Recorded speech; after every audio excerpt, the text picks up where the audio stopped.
नमस्कार मित्रांनो, इन्व्हेस्टमेंट माहिती यूट्यूब चॅनलवर तुमच्या सगळ्यांचे स्वागत आहे.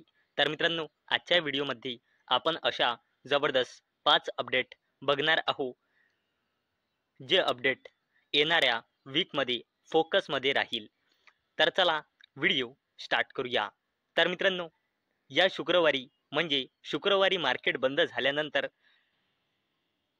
इंडियाचा GDPचा डेटा आला आहे आणि मित्रांनो, इंडियाचा रिअल GDP फायनान्शियल इयर 2026च्या क्वार्टर वनमध्ये 7.8%ने ग्रो झाला आहे, जो एका वर्षाआधी म्हणजे फायनान्शियल इयर 2025च्या क्वार्टर वनमध्ये होता 6.5%.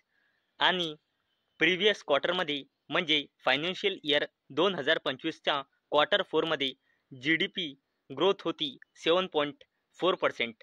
आणि मित्रांनो, इस्टिमेट होतं की GDP ग्रो होईल फायनान्शियल इयर 2026च्या क्वार्टर वनमध्ये 6.6%. म्हणजे मित्रांनो, इस्टिमेटला GDPने इथे बीट केले आहे. आणि मित्रांनो, real GDP year on year बेसिसवर 7.8%ने वाढून फायनान्शियल इयर 2026च्या क्वार्टर वनमध्ये आली आहे 47.89 लाख कोटी रुपये, जो एका वर्षाआधी म्हणजे फायनान्शियल इयर 2025च्या क्वार्टर वनमध्ये होती 44.42 लाख कोटी रुपये. आणि मित्रांनो, RBIचा अनुमान होता की इंडियाचा GDP फायनान्शियल इयर 2026च्या क्वार्टर वनमध्ये 6.5%ने ग्रो होईल, जो ॲक्च्युअलमध्ये ग्रो झाला आहे 7.8%ने. म्हणजे मित्रांनो, इथे तुम्ही कम्पेअर करून बघू शकता. आणि मित्रांनो, हा जो इंडियाच्या GDPचा डेटा आहे फायनान्शियल इयर 2026च्या क्वार्टर वनचा, हा डेटा शुक्रवारी मार्केट बंद झाल्यानंतर आला आहे. म्हणजे मित्रांनो, मार्केटला हा GDPचा डेटा कसा वाटला आहे याचा इम्पॅक्ट आपल्याला उद्या सोमवारी पाहायला मिळणार आहे. तसेच मित्रांनो, उद्यापासून सप्टेंबर महिना म्हणजे एक नवीन महिना सुरू होणार आहे. म्हणजे ऑगस्ट 2025 हा महिना एंड होणार आहे. आणि मित्रांनो, यामुळे ऑटो सेल्सचे नंबर आपल्याला पाहायला मिळणार आहे. आणि मित्रांनो, जुलै 2025 या महिन्याचा जर आपण डेटा बघितला, जो ऑगस्ट 2025 या महिन्यामध्ये आला होता, तर त्या डेटानुसार इलेक्ट्रिक टू व्हीलर मध्ये नंबर 1 पोझिशन ग्रॅब केली होती TVS मोटर कंपनीने, सेकंड पोझिशन ग्रॅब केली होती बजाज ऑटोने, थर्ड पोझिशन ग्रॅब केली होती ओला इलेक्ट्रिकने, फोर्थ केली होती ॲथर एनर्जीने आणि फिफ्थ केली होती हिरो मोटोकॉर्पने. आणि मित्रांनो, आता सप्टेंबर 2025 हा महिना सुरू होणार आहे. म्हणजे आपल्याला ऑगस्ट 2025 या महिन्याच्या इलेक्ट्रिक टू व्हीलर सेगमेंटमध्ये काम करणाऱ्या कंपन्याचा सेल्सचा डेटा पाहायला मिळणार आहे या वीकमध्ये. तसेच मित्रांनो, फोर व्हीलर कंपन्यांचे सुद्धा आपल्याला आता सेल्सचा डेटा पाहायला मिळणार आहे. आणि मित्रांनो, जर आपण जुलै 2025 या महिन्याचा डेटा बघितला, जो ऑगस्ट 2025 या महिन्यामध्ये आला होता, तर त्यानुसार मारुती सुझुकी इंडिया लिमिटेडने टोटल सेल्स केली होती जुलै 2025 या महिन्यामध्ये 1,80,526 युनिट्सची. महिंद्रा अँड महिंद्रा लिमिटेडने सेल्स केली होती जुलै 2025 या महिन्यामध्ये 83,691 युनिट्सची.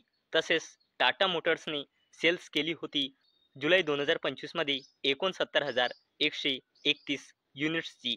आणि मित्रांनो, या कंपन्यांनी ऑगस्ट 2025 या महिन्यामध्ये कशी का सेल्स केली आहे याचा डेटा आता आपल्याला या वीकमध्ये पाहायला मिळू शकतो. तसेच मित्रांनो, आज ऑगस्ट 2025 हा महिना एंड होणार आहे आणि उद्यापासून 1 सप्टेंबर म्हणजे नवीन सप्टेंबर महिना सुरू होणार आहे. म्हणजे इंडियाचा आपल्याला GST कलेक्शनचा डेटासुद्धा पाहायला मिळणार आहे. आणि मित्रांनो, जर आपण जुलै 2025 या महिन्याचा GST कलेक्शन डेटा बघितला, जो ऑगस्ट 2025 या महिन्यामध्ये आला होता, तर इंडियाचा GST कलेक्शन जुलै 2025 या महिन्यामध्ये होता 1,95,735 कोटी रुपये, जो इयर ऑन इयर बेसिसवर 7.5%ने वाढला होता. आणि एका वर्षाआधी म्हणजे जुलै 2024 या महिन्यामध्ये इंडियाचा GST कलेक्शन होता 1,82,075 कोटी रुपयांचा. आणि मित्रांनो, आता आपल्याला या येणाऱ्या वीकमध्ये GST कलेक्शनचा डेटा पाहायला मिळणार आहे ऑगस्ट 2025 या महिन्याचा. तसेच मित्रांनो, या येणाऱ्या वीकमध्ये आपल्याला GST म्हणजे गुड्स अँड सर्व्हिसेस टॅक्स काउन्सिलची मीटिंग सुद्धा पाहायला मिळणार आहे 3 आणि 4 सप्टेंबरला. आणि मित्रांनो, ही GST काउन्सिलची 56वी मीटिंग होणार आहे. आणि मित्रांनो, ही मीटिंग होणार आहे न्यू दिल्लीमध्ये.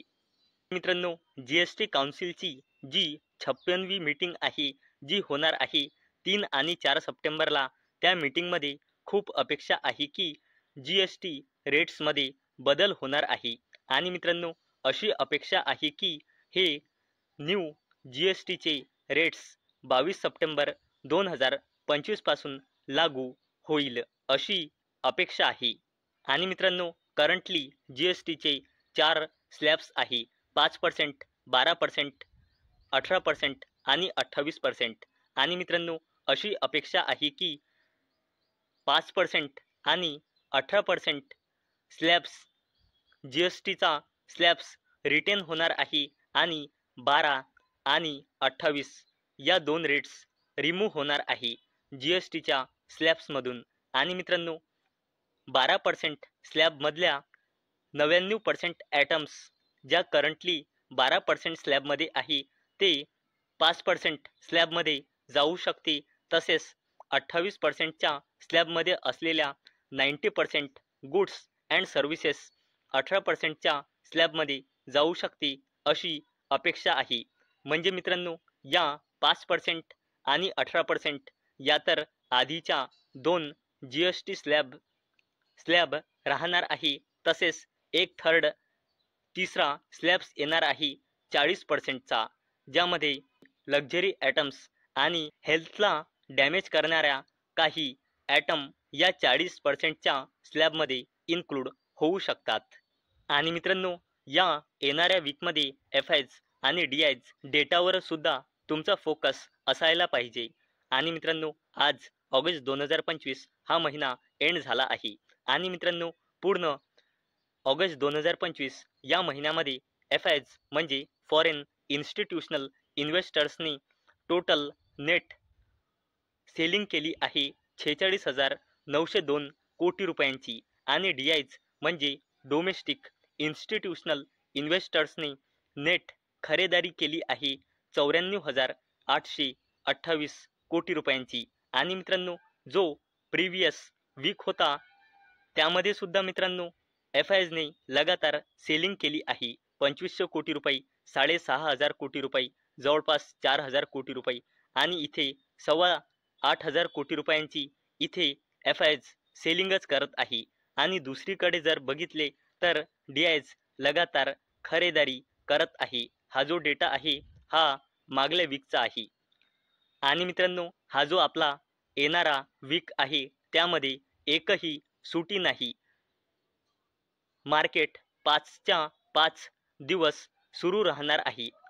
आणि मित्रांनो, मागल्या वीकमध्ये एक सुटी होती गणेश चतुर्थीच्या निमित्ताने. परंतु मित्रांनो, आता जो आपला नेक्स्ट वीक येत आहे त्यामध्ये एकही सुटी नाही. स्टॉक मार्केट 5च्या 5 दिवस ओपन राहणार आहे.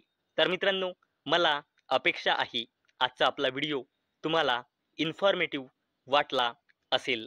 तर मित्रांनो, जर तुम्हाला हा व्हिडिओ इन्फॉर्मेटिव्ह वाटला असेल तर या व्हिडिओला लाईक करा आणि चॅनलला सबस्क्राईब करा. आणि मित्रांनो, हा व्हिडिओ फक्त आणि फक्त एज्युकेशन पर्पजसाठी बनवलेला आहे. माझ्याकडून काहीही रेकमेंडेशन नाही की तुम्ही या स्टॉक्सना बाय करा, सेल करा किंवा होल्ड करा.